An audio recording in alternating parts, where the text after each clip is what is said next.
नमस्कार प्रणाम। और हम भोजपुरी गायक टुनटुन यादव और आप सबसे बता दें हमारे जितने फैंस हमसे मिलना चाह रहे हैं तो प्लीज़ हम 13 जनवरी से लेकर 14 जनवरी शाम तक अपना गाँव पर बनी और जो भी हमारा से मिलल चाहता वो आवे, मोस्ट वेलकम बा हमारा तरफ से।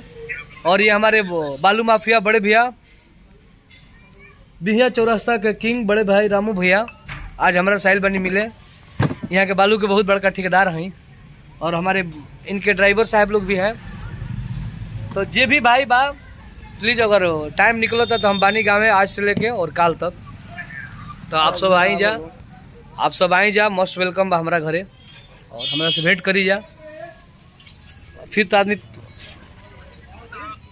14 तारीख के पटना खातिर आदमी रवाना हो जाए। तो आप सब आइए, ज़्यादा से ज़्यादा जनसंख्या में। कल हमारे सलेमपुर गांव मेरा घर है, आरा जिला में एक सलेमपुर गांव है गंगा जी के किनारा। तो आप लोग आइए और आप सबसे हम मिलते हैं। और बहुत सारे भाई हमारे यहाँ आ रहे हैं मिलने के लिए। देखिए हमारे बेहरा से फोर्ट से सूरज भैया। तो कल शाम तक ले हम बानी आई जाएगा वहीं। आओ लोग, परसों से आदमी पटना अपन जगह पे धली। आइए बॉस, ये हमारे भाई तीनों भाई मनी छपरा से आए हैं। तो आप लोग आइए, आओ लोग का वीडियो बनिए, का धूम धड़ाका हुई। और ये हमारे आईडी हो टुनटुन यादव ब्लॉग्स चैनल का आप सब ज्यादा से ज्यादा सब्सक्राइब करी जाओ। ऐसा छोटा बड़ा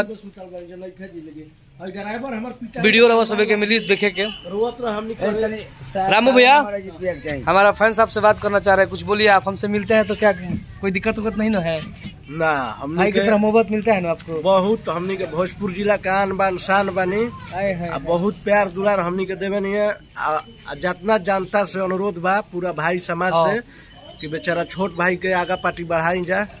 लव यू ये हमनी का अनुरोध बा। और आने वाले समय में ये बिहिया चौरास्ता ना भैया, वहाँ से भैया मुखिया से चुनाव लड़ेंगे और हम इनका सपोर्ट करेंगे दिल से ना भाई को हमेशा हमनी को सपोर्ट करे के बा। और आप सब ज्यादा से ज्यादा सपोर्ट करी जा। और कल हम कुर्सियार के फेरा में पड़े के नहीं है।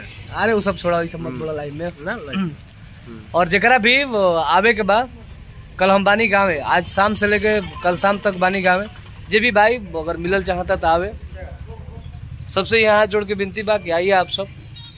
और बिल्कुल हम आप लोगों से मिलने के लिए हैं यहाँ पे। शाम में तो मुझे कहीं जाना है, लेकिन फिर कल सुबह में आप लोग आइए 10 बजे से हम आप लोग से जरूर मिलेंगे। आओ लो भाई, आओ लो बैठो लो, आओ लो। और आज हमारे द्वार पे सब लोग बैठे। और कुर्सियाँ का भाई 10 को कुर्सी रहे। लीजिए बोलिए। रामू भैया कुछ बोलना चाह रहे हैं हमारे बारे में, बोलिए भैया। भाई के गाना के हमेशा सपोर्ट करे के बा। हर एक भी गाना कोनो इज्जतीवाद पे ना गावो, से अपना जात पे गावे। हर तरीका से हम गाना के लिए अभी हम गाना के लिए बने की हर की ओढ़ी लमरिया पेन्ही लसूट मिले ना हमके बोलावा कबूतर तो घरे ठंडा में रमुआ नया।